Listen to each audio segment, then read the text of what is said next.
Right, it is 6 o'clock PM and we are here for a city council work session. We have one item on our agenda tonight, and that is our work session for introduction to complete streets. Brian, are you kicking us off? Thank you, Mayor. First thing is first, introductions. Taylor, come on up. This is Taylor Cunningham. She's our new senior planner. Taylor started with us back in May. And like I think I told you all, it's been a fairly quiet summer. We've had no planning commission meetings, and we've really had no conversations with developers until just the last few weeks. Then it's gotten real busy here in the last few weeks. But Taylor's been spending her time kind of getting acclimated to the city and learning all about us and reviewing our codes. And one of the things that we asked her to work on was a complete streets policy introduction. And the reason why we asked her to do that is two reasons. One, we've heard a lot about complete streets in the last few years. So we adopted our comprehensive land use plan a couple of years ago. And there were some recommendations in that study or plan about adopting a complete streets policy for the city. More recently, we adopted our bike ped study, our mission connections plan, which again made references to complete street. And then this summer, we've been working on our state Safe Streets for All study. And there'll be some recommendations in that study when it's presented to you all later this fall about complete streets. So it's kind of what is complete streets. And Taylor actually has quite a bit of experience in complete streets. She worked for the city of Joplin. That's where she started her career, and she helped them to develop a complete streets policy there. And then she's been with MARC for the last several years, and she's worked with cities through MARC, helping them with their complete streets policies and other transportation planning. That's really Taylor's background, is transportation planning. And that really kind of appealed to us when we were going through the hiring process. So with no further ado, I'm going to let Taylor kind of jump into complete streets and give you 101 in complete streets. Great, thanks, Brian. Thank you. Good evening, council. It's great to be here. I actually worked with Brian and previous staff when I was at MARC on a couple of the Planning Sustainable Places projects, and really enjoyed working in Mission and always kept my eye on the website.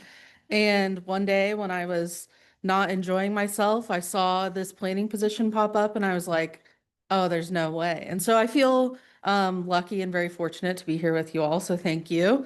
And I met several of you at the Mission Market or at our stakeholder meeting for the Safe Streets for All. So it's good to see you all again. Like Brian said, my name's Taylor Cunningham. I've been doing planning for about 10 years now. I spent 7 years in Joplin and then moved up to the Kansas City area about a little over 3 years ago. So I'm very happy to be back in public service and here with you all in Mission. Go to the next slide. And we actually talked about complete streets even during my interview. Laura and Brian both mentioned that there had been some interest in a complete streets ordinance. And like Brian said, that's something that I've worked on before. So I've been really excited to get going on this with you all. So let's just start with a quick agenda, kind of lay out the land on the presentation. First, I want to just kind of define some terms so that we're all starting on the same page, talk about what complete streets are, and then we'll actually look at some recommendations from the plans we've had in Mission, why we're bringing this up now. And next, we'll kind of cover some of the general benefits of complete streets, look at our surrounding neighbors who have also adopted complete streets ordinances, and then we'll go over some next steps with the direction of you all of how we might proceed to an ordinance. So let me interrupt very, very quickly Sure. because we talked about this today and I forgot to say it early. So I passed out some index cards this evening. And one of the things that Councilmember Hayden Chomposi has recommended is that there are a lot of terms and acronyms and things to keep up with often. So as we go through this tonight, if there are things that you hear that you want more information or a greater explanation, please jot them down on those index cards. And we can either address them tonight or into the future. So we'll try to do a better job at that at other presentations as well.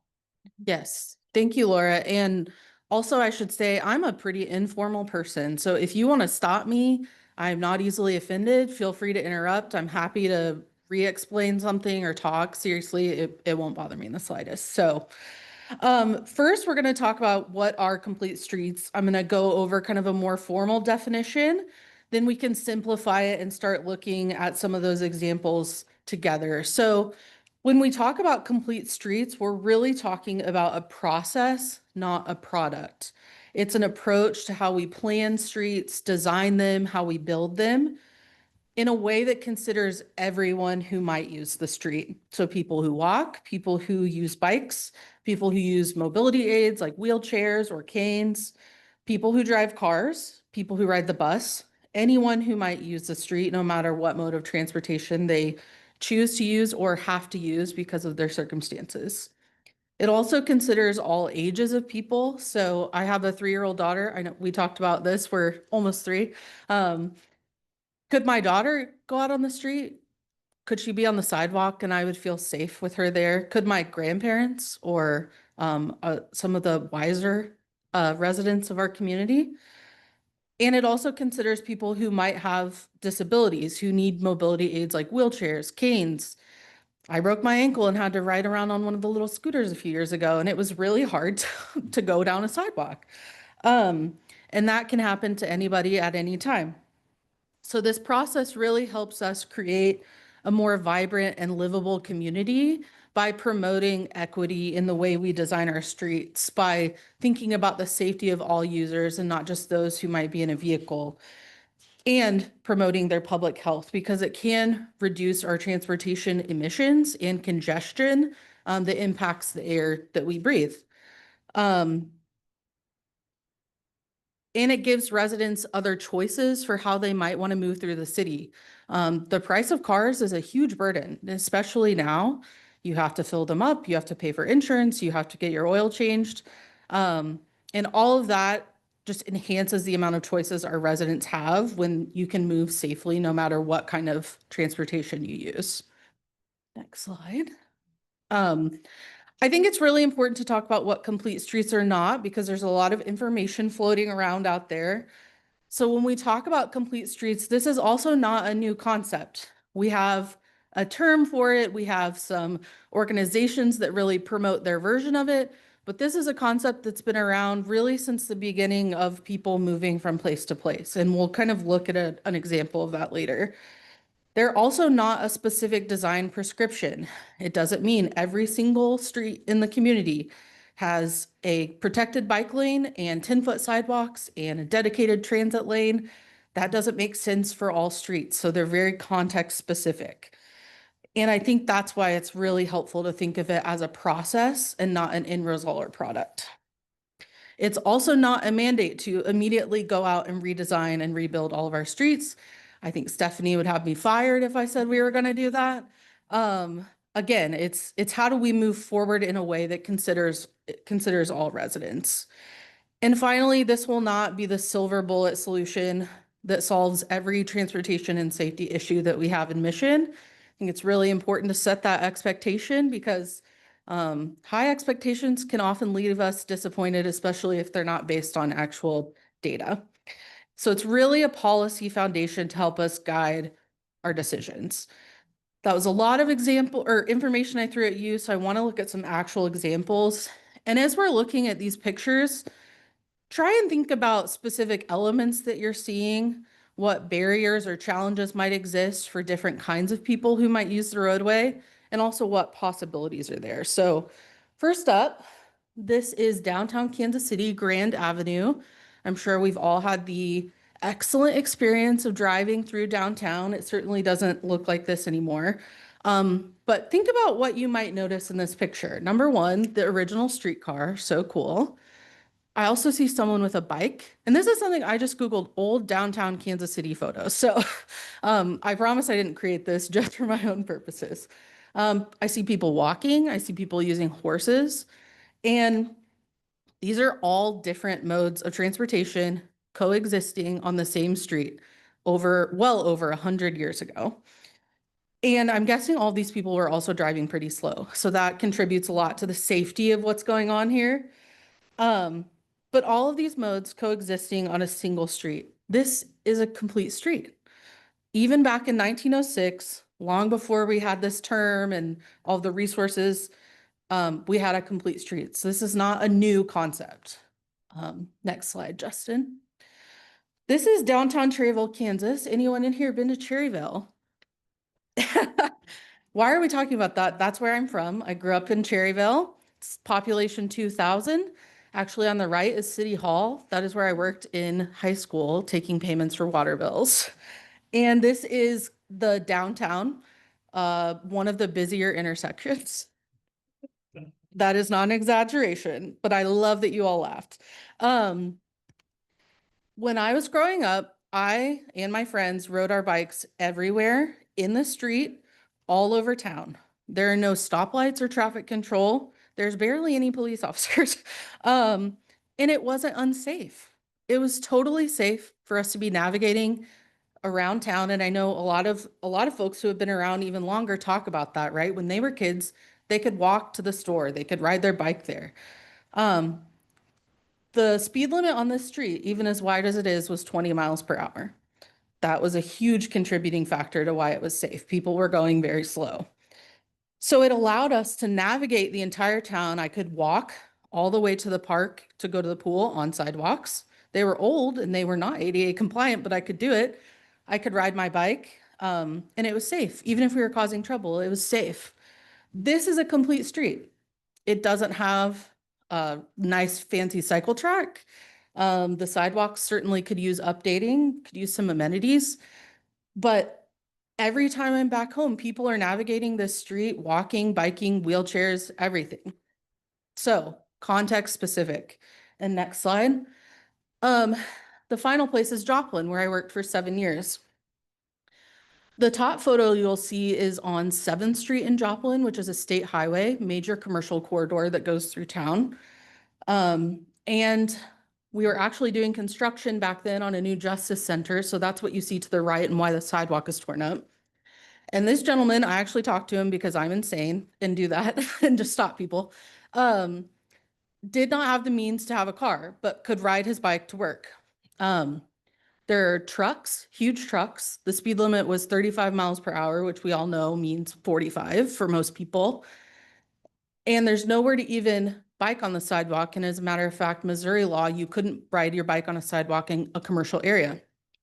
So he's stuck riding a bike when there are semis going 45 miles per hour around him. Not a complete street. The bottom is also Joplin. This was at the end of the block by my house where I lived. And something you might notice immediately is that there's no trees. That's because that was in the tornado area, and all of these houses had been rebuilt. The second thing you might notice, there's not a single car driving on this street, and yet it's gigantic. There used to be a hospital that was destroyed during the tornado. The city had built out this road to be 5 lanes to accommodate hospital traffic. That was gone. But now you have a sidewalk to nowhere. There were 2 major parks at the end of this block that these teenagers were walking from, and people walked to and from there all the time. There's an elementary school and the medical school. And this was the main commercial street that connected those things. And there were no sidewalks, no bike lanes, but there was a 5-lane roadway for a very low volume of cars. Not a complete street. It's insane. Next slide. I type these notes and then I just get going and don't even look at where I am. So we have all this information about complete streets. We have some examples. Some of you, even though we got some introduction, might be wondering why we're talking about this now and in mission. And really the purpose of these next slides is just to highlight that the groundwork for doing this has already been laid, has already been adopted by council, and we've already heard from residents about it. So the first slide we have are some snips from our Tomorrow Together, the comprehensive plan that was adopted last year. 3 different recommendations that call out complete streets, adopting a complete streets plan citywide, implementing a flexible complete streets ordinance, and leveraging our new policies so that we can make improvements that are oriented towards people. So those all come from the comprehensive plan that's already been adopted. Next slide. And then we've also heard from residents. So this is pulled from the 2021, Direction Finder survey. where residents were asked about actions that they think the city should be taking. Over 70% strongly agree or agree that the city needs to be adding additional pedestrian amenities. 69% of respondents want us to build a more walkable or bikeable community. And almost 80%, 78% agree with providing a downtown designed to attract a wider variety of businesses and customers. Next slide. So then they were asked to prioritize all of these options. And so each of them could pick their top three. Over a quarter wanted, in their top three choices of things for the city to do, wanted us to pursue additional pedestrian amenities. Over a quarter selected making a more walkable and bikeable community. And almost 25%, so at 24%, supported that downtown designing that allowed for more people-oriented movement. So that's kind of what it is, why we're talking about it. Let's talk a little bit about how it would actually benefit the city of Mission. So what a complete streets ordinance really does is formally codify our community's commitment that we've adopted through these plans to designing streets that work for everybody. There are so many champions of complete streets or active transportation that work at cities. They do these great projects, they leave, and there's no legislative foundation to continue that work. It kind of dies with individual champions. So the adoption of an ordinance really bakes that into our processes here and ensures that it continues with longevity into the future. And it ensures that it's a community value and not a value that's only reflected by individual staff members or council members. And it really lays an important foundation for the vision, streets that work for all of our residents, and how that translates into actual projects. Next slide, please. So yeah, this one. So I kind of adapted a diagram from the Mid-America Regional's Complete Streets Handbook so that it was more readable. And we start with this vision of what complete streets are, or what streets in our community should or could look like.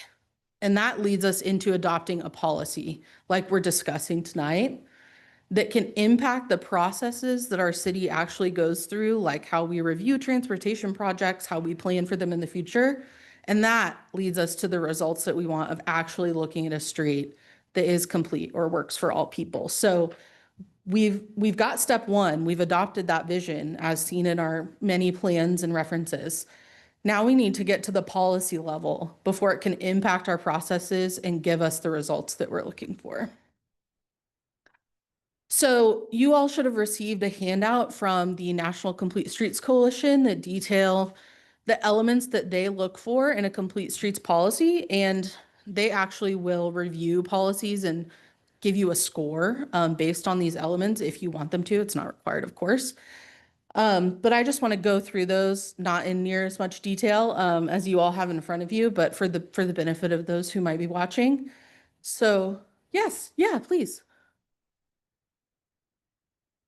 I just want to ensure that we are coordinated across departments. Yes. Looking at where we are on the budget for the proposed, say, 5 to 10 Mhm. years, and are these particular plans and policies Mhm. in coordination with the timing of the budget and the streets being redone? Yeah, great question. So before we came to you all, we've actually already been meeting with Stephanie and Brent from Public Works to work with them on this too, so that we're collaborative, everyone's tagged in from the beginning. But really the ordinance portion of this that we're talking about, I mean, doesn't have an impact yet. It really only says, okay, we want to do this moving forward, and any projects that get designed or policies, they still ultimately come to you all for approval. It's just how we as a staff work through those issues and think about the streets. So this doesn't tie us to any financial commitment right away. It's really more about policy and process before we can even get to that step, if that makes sense. It does. I just Yeah. want the assurance that we have. connected the Absolutely. dots here. Yeah, And that we can absolutely. go out, implement this, and we're Yes. just down a road. Yeah, exactly. And ultimately you all still have control over that, of what gets prioritized and how our dollars get spent. And I'm just going to interject because we have a internal CIP committee. And so we're looking at all of those things and really starting to overlay that. And I know one of the big drivers, and rightfully so, has been to be as cost efficient and effective and stretch the dollars, particularly as it relates to street infrastructure maintenance over time. And one of the things I think we had following some of the questions that Councilmember Chosy raised about the Johnson Drive section from Lamar to Metcalf, and having an opportunity to have conversations earlier in the design process about how things might align with your goals and objectives. That's, I think, when you think about one of the previous slides that Taylor had, this is not the same prescription for every street. It's not a retrofit for every street.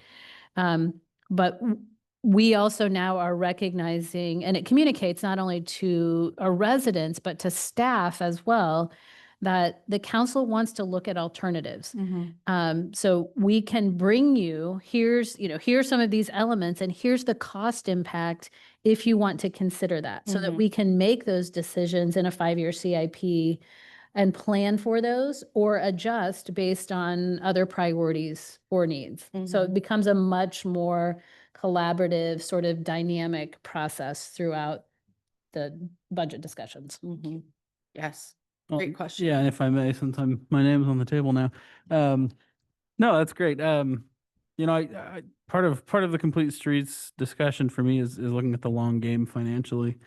We're sitting here sort of having to make hard decisions on the budget this year, after decades of sort of underinvestment, right, in infrastructure. Going forward, I hope a policy like this can also help us save money long term by slowing cars down. That's going to save wear and tear, reducing car trips if people feel safe enough to get out and walk or bicycle.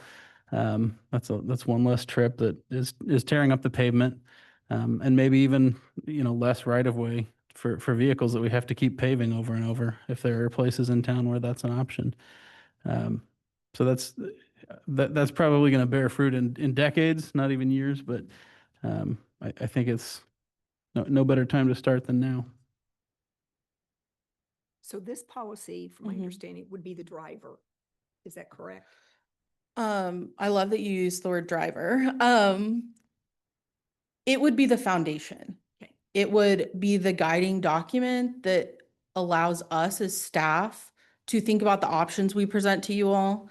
It would be something that allows you all to kind of like a comp plan. What did we say our values were? What did we hear from residents? How do we make this decision? Again, unfortunately, it doesn't take the nuance and very hard decision-making out of these things that has to happen. It'd be great if it did. You all still will have to kind of internally debate that and prioritize yourselves. But this really just says formally, these are the principles we are making these decisions by. How do we do right by the community in light of what they've told us and in light of the things we've said we are going to do? Do we have a sustainability commission person on that CIP group? No, it's an internal CIP committee. And I think later when we talk about next steps, there's some talk about a working group around this. And so there's probably some opportunity to think about I think Taylor will be looking for some input about suggestions about who should participate in that. Because technologies are changing, materials are changing. Yes, What's our best bang for the buck in terms of getting the materials that will last? yes, totally. And I know our public works staff is really plugged into that as well. I know, I talked to Brent about it a lot. Is it my turn now? Yeah, wanna. I just wanted to say it's probably more like a criteria. It's Yes. setting guide rails Mhm. for the way we make the decision. Yes. I think that's a good. Correct. And that's exactly what that document you all got and this kind of lays out. So you establish the commitment and the vision, which we're all familiar with. It prioritizes areas of our community that we have not invested as much in. And that again is like a long game decision. If we've been neglecting certain areas, we need to address them. It applies to all projects and phases of those projects. So even when we're doing maintenance or restriping, we'll consider these things. It doesn't mean that everything changes, but it means we think about it. It allows clear exceptions. And that's kind of speaks to this. You know, we might get a project and say, oh, a protected bike lane would fit here and this and this and this. It's going to be $100,000 billion and that's not financially feasible. We're going to have to make some exceptions. It allows for that kind of flexibility too. It mandates coordination between departments, between council and city staff, between us and the residents even. It adopts excellent design guidance. So there is guidance of what kind of treatments might work in our community. Requires proactive land use planning, which our department, even before I got here, I feel like has done a great job at integrating transportation into the land use planning process. Another important thing is it measures progress.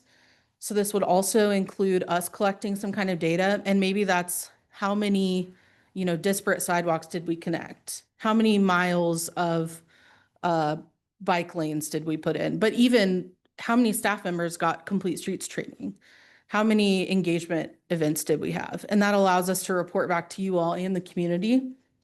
It sets criteria for what projects we choose and how you all might make those decisions. And it also creates a plan for how we implement those principles. So this is all kind of what we consider when we would start drafting an ordinance to show you all. So that's all of the policy foundation. The cooler and funner stuff to talk about is what actually happens on the street. So we've listed some of the kind of well-known treatments for roads that might be used in Complete Streets: sidewalks, curb extensions, mid-block crossings or crosswalks, even lighting, different types of bike parking, bike lanes, on-street parking, and even within transit, accessible bus stops, shelters at bus stops. All of those things contribute to a user's experience of the street. And all of those are just tools in a toolbox that we can look at. Would this work? Would this work? Maybe this would work. It allows a lot of creativity and flexibility within that. Next slide, please. So this is kind of a way to talk through an example. And I'm sure many of you have seen a graphic like this before of a road diet or something, but let's say we have a 4-lane roadway in Mission, like that's shown on the left. And one of you gets a call from a resident who says, hey, I use a wheelchair. I don't have $100,000 for an accessible van, and I have to get across the street to go to the doctor. What do I do? Or a stay-at-home mom, their family might only have one car. That's how they make it work so that she can stay home with their kids. And I don't know how many of you do have kids, but very often you need to just go outside and breathe some fresh air so that you can chill out. What if there's no sidewalk that she could push a stroller on just to get her kids outside and not go insane? Or what if, like in the Joplin slide, there's a resident who doesn't have a car anymore. It's hard to find a job right now, but they have a job and the only way they can get there is with a bike. If they called you and said, what do we do? How can we improve this? We don't have the big budget to completely rebuild a street. What can you do? You can, within the existing right-of-way, redesign a street to fit all of these needs. You can put in a mid-block crossing so that someone can get to a doctor's appointment. You can add sidewalks if we have the right-of-way so that people can get out and go around the block or get to work too. You can add a bike lane and it becomes a street that's not designed to move cars from point A to point B as quickly as possible, but a street that is meant to respond to the needs of the residents who live in our community. Next slide, please. So all of that being said, here's my first pass at the benefits. And we could go on, but the benefits of Complete Streets for our residents, because I know all of you have to answer the question, how does this help me? How is this helping me from the people who voted for you? It serves existing users, people who already live here and already use streets, who walk, who ride their bike or roll, strollers, wheelchairs, mobility devices. I like to roller skate, anything. It gives people choices. They don't have to have a car. I would love to be able to get rid of my car payment. I don't know if I just had the option. It supports our community's values that have already been expressed. It creates a transportation network where everyone from babies to seniors can safely use streets with appropriate supervision. It increases safety for our users, especially if this involves slowing speeds on those streets down. It improves public health if we allow more people to walk and bike and have less emissions and better air quality. It creates more attractive transportation corridors for businesses. I mean, that's what a lot of people love about Johnson Drive is you can walk to so many different places. And it can decrease maintenance costs, like you said. You have to redo streets a lot less when it's a bike versus a semi truck driving on them. So who else is working on complete streets? A lot of people in our immediate area, and I just included those who were kind of directly around us. Next slide, please. The Mid-America Regional Council has a regional policy for complete streets. And then Westwood, Leawood, Kansas City, Missouri, Overland Park, Roland Park, and the UG all have adopted ordinances. I will caveat that those ordinances are not all perfect. Some of them were adopted a long time ago and could maybe use updating, and they've been implemented to varying degrees. And that is kind of up to you all of how we would implement this should we move forward. So your mileage may vary, but they are all working on it and committed to this as well. Next slide, please. And we wanted to close with some examples of what this has actually looked like in the metro. Both of these projects on the left were Planning Sustainable Places projects that were done through the Mid-America Regional Council. Gillum Road Cycle Track, that is a protected two-way cycle track. I don't know if you all have been able to ride on it. It's so fun. I'm not a bike rider. A lot of people think I'm in this because I'm like a cyclist. It scares me. But I ride on that and I feel safe. And Bike Walk KC has actually published some data that ridership has really increased since installing this because your average person can ride a bike in it, not just a cyclist who's already comfortable on streets. Yeah, and it's one really long connected stretch. Do you know Yes. how many miles is it? Because I've driven by it. I haven't actually I think driven it, but it's two really something. big. Yeah, 2 point something, but I can't remember exactly. And then Armour Road in North Kansas City, they actually did their protected bike lanes as a temporary installation at first to see how it worked, and then later went in and poured concrete to actually make them permanent. And then they did these really cool placemaking pavement markings that look really awesome on a busy commercial street, pretty close to the interstate. And then in the top right is actually a recommendation for Martway from our plans for a protected cycle track. And that is in something we've already seen already. So we added some discussion questions here of if you've seen other examples of this done really well in the metro or in other places, thinking about what barriers or challenges might exist for us in Mission and what success could actually look like. And I appreciate what you said about the long game. Planners, it's hard to communicate to people that from the time you start talking about any project to it getting finished is often a decade, very often. I heard a quote once that was like, we have to be willing to plant trees in whose shade we may never sit. That it is a long game and it might not all happen at once. It certainly won't all happen at once, but it's an investment in the community for the long term. Next slide. So what's next? We kind of came up with a timeline. Really what we need is guidance from you all to move forward with this, that you would like us to continue working on it.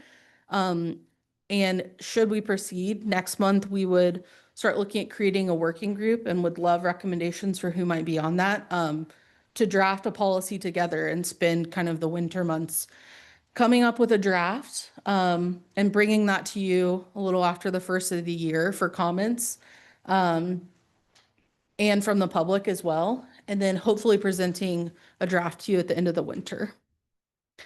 So that's all I have for this evening.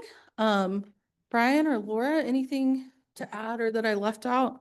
Yeah, I might, if you would go back to maybe the slide with the examples here in the metro Yeah. and just think about some questions, Comments. thoughts. I mean, also just thinking about some of the things, I think we forget some of the things that we've done in many cases. We've made investments in transit in Mission. We had the opportunity many years ago to participate in a federal Tiger grant that assisted in getting the transit center and several of our bus stops. We still have many transit stops throughout the community that don't offer the shelter or the seating. So I think there are lots of opportunities there, particularly in Ward 1, as we look at that around some of our multifamily communities. We have done, for those of you who've been around for a while, Knoll used to be 4 lanes. Back in, I think, 2007 or 2008, that was narrowed to 3 lanes with the turn lane. And there's at least one, if not one pedestrian island. Yeah. So we put a pedestrian island in so that you could, it's still a little bit of a wide crossing there, and the traffic volumes are still pretty high, but at least giving some refuge for pedestrians there. We played around with a variety of options on the Johnson Drive corridor between Lamar and Knoll. We have a speed table at Woodson, which was installed with the project without a stoplight in hopes of slowing traffic down. Eventually, we came back and installed the stoplight there. And then several years ago, just a few years ago, really, when we went back to do the UBAS, so the intermediate maintenance treatment, we were able to restripe that from 4 lanes to 3.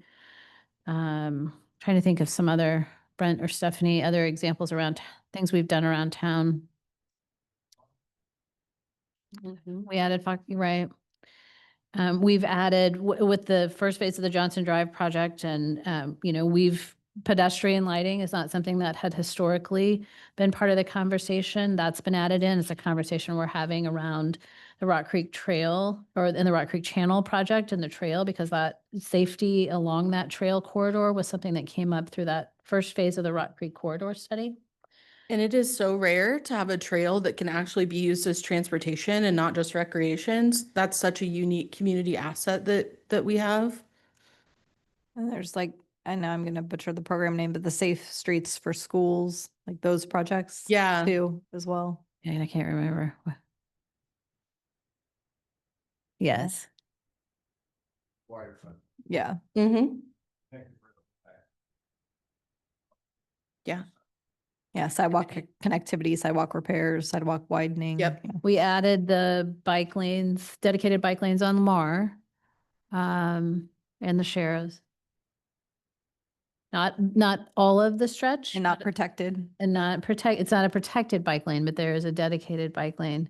I think from Johnson Drive north to Oates. Yeah, I was gonna say, I was headed the other, because I head that way out of town to go home. So I was thinking that From direction. Fox Ridge up. Yeah. Yeah. But other places around town where you walk or bike or experience, either being in your car or not being in your car, where you've seen things that you feel are good investments or things we might want to consider? I have a question. Are you a proponent of roundabouts? Oh, wow. You really want to, no, I'm just kidding. Again, it's all context specific. Generally, yes, because they are much safer than 4-way stops. They have 8 conflict points where you can potentially get in a wreck. 4-way stops have 32. And it's much harder to just blow through those and T-bone somebody. But it all depends on the context. It's hard to say I'm a proponent for one thing for all time just because it's so sensitive, but I'm not sure about what, yeah. I mean, I think there will have to be a lot of conversations reignited around sidewalks. Mhm. I was a part of the council, maybe only Debbie and I, back in 2018, 2019, when we decided, we were going to plow ahead with our street projects and not think about really Yeah. putting in sidewalks, especially in residential Yeah. areas, just because Sure. of the overwhelming Yep. amount of work that needed to be done and limited Yes. resources. So I think it's good Yeah. to revisit those conversations. But Yeah. Laura, you're saying what works and what doesn't. I mean, we're still left with Yeah. almost all neighborhoods don't have sidewalks. Is that Yes. still what the community wants? Would the Yep. community like that to be different? And all we've those we've issues. discussed that internally as well. And the good news is there's plenty that we could do before we have to start asking for right of way to do sidewalks. But it's, Yeah, those are decisions that you all get to make. Right. And so all of the, I mean, in the future, so you're gonna link in traffic calming, you're gonna link in Right. how does what you want to accomplish with maintenance or expansion of the urban tree canopy. Mhm. How do all of those pieces factor in? But we also have pieces of the puzzle with the bike ped plan, and we will with the Safe Streets for All plan, where we've identified where some of those things might make more sense, right? So we Mhm. just keep bringing sort of more data to the conversation. And then there's that really critical piece of, and we will also have at some point, maybe now not in 2025, but an updated direction finder survey. And so this may be something that we really want to ask a lot Yeah. of questions around, Mhm. kind of moving forward. Yeah. Well, Sorry, one of I the think, things I, oh, go Cheryl, and I saw Joseph, I saw your hand. one of the things I wanted to say about the neighborhood sidewalks, that's always been a big issue Mhm. in our wards, Ward 4, And so it would take a lot of conversation with Yes. people in the direction finders. So I agree with that. The other question I have for you is, since Shawnee Mission Parkway, and I saw this just the other day, so it's really interesting, the one wheel, like skateboard Yeah. thing, and a person in a motorized Mhm. wheelchair on Shawnee Mission Parkway, trying to get across Yep. and having to use the left turn lane. Yeah. But so Shawnee Mission Parkway is KDOT. Yes. So how, Mhm. we're really gonna have to think about how do Yes. we interface with that? Yeah, well, it has to be really collaborative, especially because it's also other local jurisdictions. And I think that's what was so hard about crafting this presentation is you can spend so much time getting on the weeds in specific spots and treatments and here's a problem, this is going to be too hard. But really the ordinance is about laying the foundation to have all of these conversations. And we're not going to win them all, like that's a sad reality. Maybe in the future, I'm not going to win them all. I'm assuming, but, it's just collaboration with KDOT. It's a lot of talking, a lot of hashing out, a lot of things not happening as quickly as they should or you want them to. But the important part is identifying the issues and having the conversations to actually start solving problems. Brian and I were talking about Shawnee Mission Parkway recently because our bike bed plan identified how do we get across this? It's a monster. That is, I'm not sure. And I'm never afraid to say I don't know, but it's something we can look at more, especially if it's given as a priority to us. And that's what this does. It says, hey, these are our community values, our priorities. This is how we're going to look at projects. This is how we're going to think through these ideas. And I'm sure there's many examples like that. I mean, Metcalf is another one. Getting to the high school, I see kids crossing there all the time. There's plenty to work on. Joseph, I saw your hand next, and I think Mary. Yes, I'm going to have temporarily my council member Loudon hat on, and then the rest of the time my council member me hat on. But understanding that Mhm. like we've got a lot of balance to create Mhm. around not destroying business traffic to Johnson, but also Yeah. still connecting, especially Ward 1, as you mentioned. Mhm. Like, I think that we don't always remember that we are everybody temporarily fully abled, fully employed, fully mobile, Mhm. fully et cetera. Yep. And I know that we've had many discussions up and down this dais about how we absolutely need to prioritize our paying residents, like the residents who moved here permanently. Yeah. But also I do feel that the disconnection in those, especially apartments, Mhm. is really felt, especially when we're looking at anyone who might not have a car or Mhm. people who have children that are latchkey kids. Mhm. And so like, I, for one, super in favor of getting this codified so that we can collectively make all the right choices for our constituents as a whole. And also want to always make sure that we are especially looking out for the parts of our community that sometimes don't show up or forget to show up or Yes. too busy or otherwise. So Yeah, and that really calls back to that, looking at our historically underinvested or marginalized sections of our community and why that's so important. And a big part of that is engagement. It's having to have a lot of conversations and go to events or places that we don't normally go to talk to folks.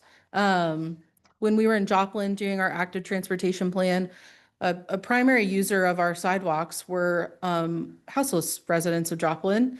And so on a Saturday, I just went with my map to it was a local organization that did free meals every Saturday mornings. And I just went around and talked to all of them and said, where does it feel not safe to cross? So there's a lot of creative ways to start engaging with people on that. But I think it was what, Mr. Rogers, it's figure outable, totally. Mary, did you have some? Yeah, I mean, it's along the same lines of what you said. It wasn't, as a person in an able body, it wasn't Mhm. until I was on wheels. Yes. A lot more with a child and a Yep. stroller. I mean, people up here understand that I began to really understand Mm. just how difficult it is to get around when Yeah. you are a person on wheels or a person. Yes. Yeah. So, like Josepha said, I definitely want to be sure that we're really considering those marginalized communities. Yeah. Especially too, because Mission does have an older population in it, Mhm. and also a younger population with a lot of young families. Yeah. It's Definitely. Yeah. Yeah. We should all be so lucky. I mean, we all are just temporarily able-bodied, and I hope I get to the age where I have to make these kind of considerations because it's coming for us all. It's a real eye opener when you're like, Totally. can't Yep. get around these trash cans on the sidewalk Yeah. without entering the street. and- Yes. Yeah. Yes, totally.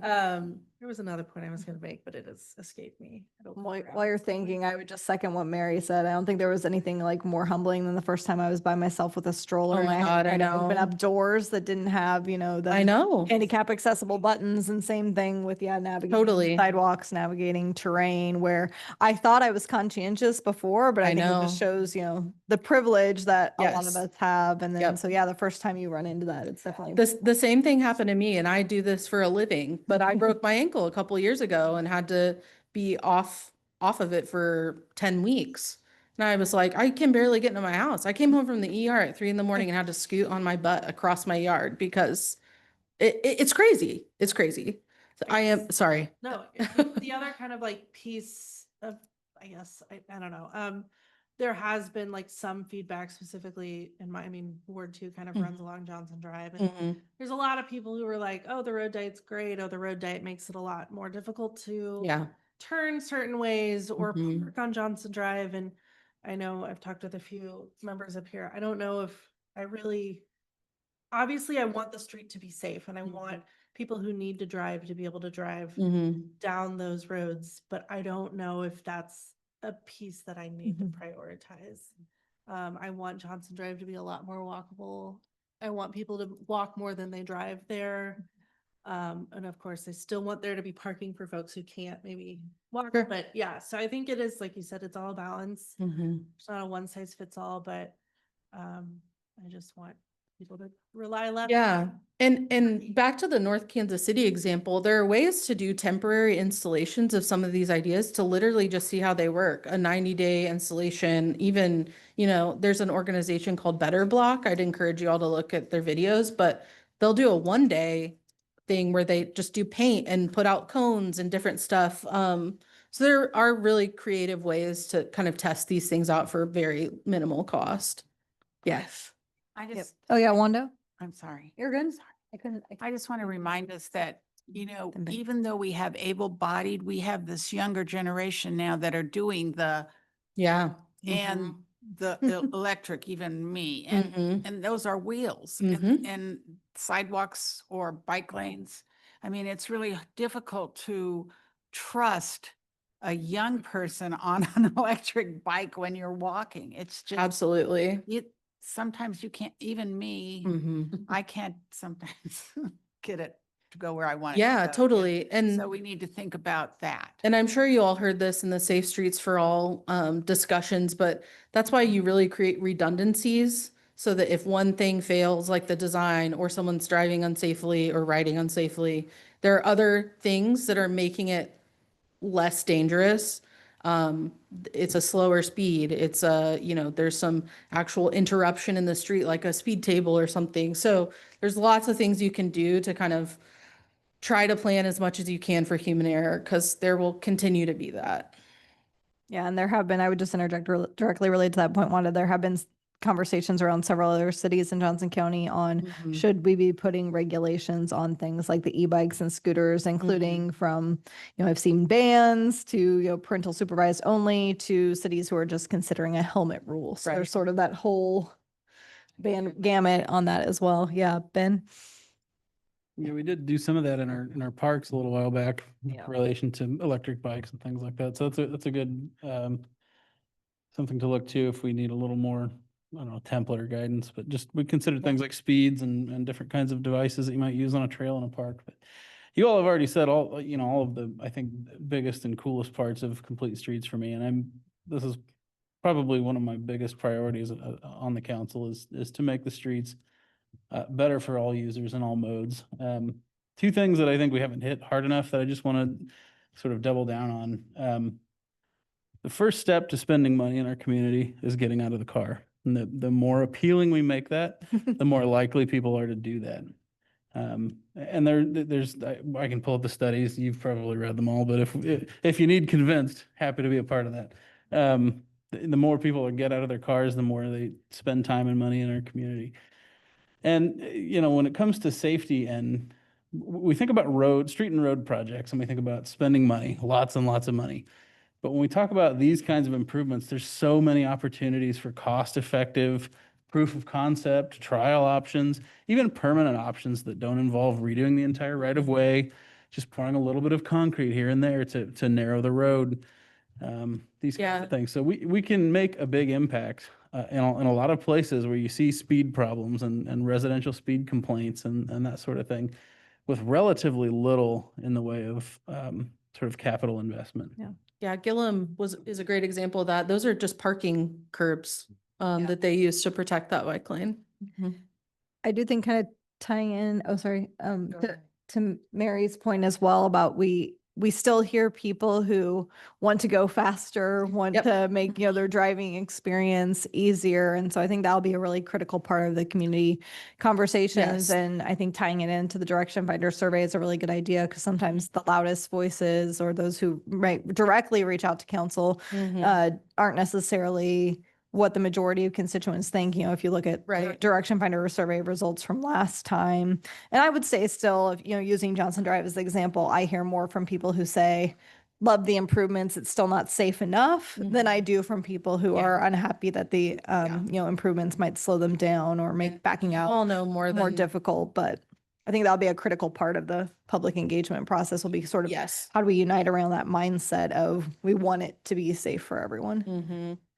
Yeah. Wanda, did you have your hand up? I guess my comment is very much that we're not looking at a solution on every street for everyone. And that, so it won't be, I mean, we will be able to look at costs because we're not thinking of a plan to Yeah. change everything all Correct. at once.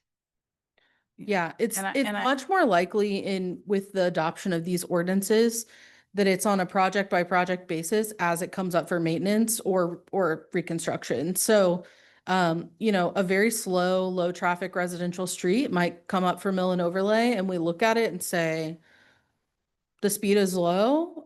There's not a lot of demand or businesses people are going to and from. We don't need a protected bike lane here. How does this person get to Johnson Drive and connect maybe to these places? Sure. But like we've said, it's just all context specific. Any other comments or questions? Yeah, Debbie? I just have one comment. I'm glad that you're looking diversely at what certain people want. My neighborhood, they don't want sidewalks. Right. I'm telling you that. Right. I ran, they do not want sidewalks. Yeah. And this looks like the epitome of what a street should look like. So I don't want to, I want my people to know that we're not Yeah. going to take something away from them Right. to meet this criteria. Right. But they won't be there forever either. So you have to look at sustainable practice. It's a balancing act. Exactly. And you all know more than anyone that every single decision you make is met with some people who agree and some people who disagree. And that is the burden you all unfortunately have to take on, but we can, yes, chosen, that's right. But we all can just provide you with best practices, things we're seeing in other communities, and our professional analysis or expertise, and that is still very much in your capable hands, and you know your constituents the best, so. Yeah, Wanda? So I just want some clarification. Sure. So it looks like you've already done the data assessment. Now it's moving to ordinance, but who, you draft that? Oh, good. I like it. Well, do you want to go to that That's enough. that slide again, Justin? But So you we draft would, it we with a would group. put together a working group with some different stakeholders and Laura will probably talk to you all about maybe recommendations or ideas you have for who could be part of that. But we would put that a draft together to present to you all. You wouldn't be drafting it unless you all wanted to be in that working group with us. No, so we heard Councilmember Kring earlier talking about maybe input from Sustainability Commission. I think we've talked about Planning Commission representation, PRT representation.